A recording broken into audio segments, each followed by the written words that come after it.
Trump should stop demonizing electric cars and electric vehicles.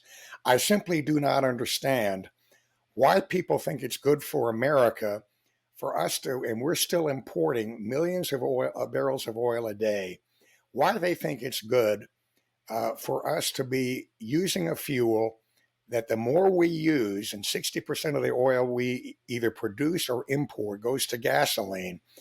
Every time we consume oil, it raises the price around the world for oil, and that enriches Vladimir Putin. It enriches Iran.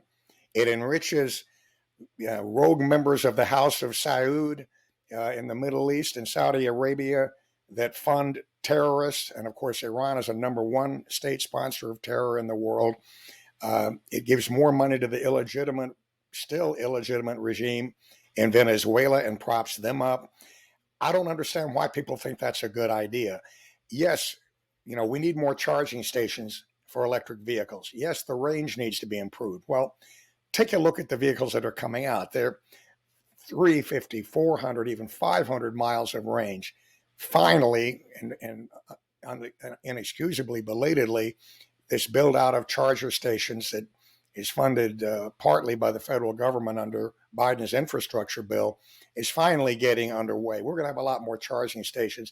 People forget that when Henry Ford first began mass producing Model Ts in 1911, it took almost a decade for gasoline to be universally available. And it means more American jobs. More of them are made in the United States, and their components are made in the United States than gasoline vehicles taken as a whole. So, and then on top of that, you have the environmental benefits. And however you feel about climate change, nobody will argue that exhaust fumes from gasoline cars pose a health risk to people on Earth. Even if there was no climate change as a result of CO2 emissions, we want those tailpipe emissions reduced. Electric cars, of course, do that. But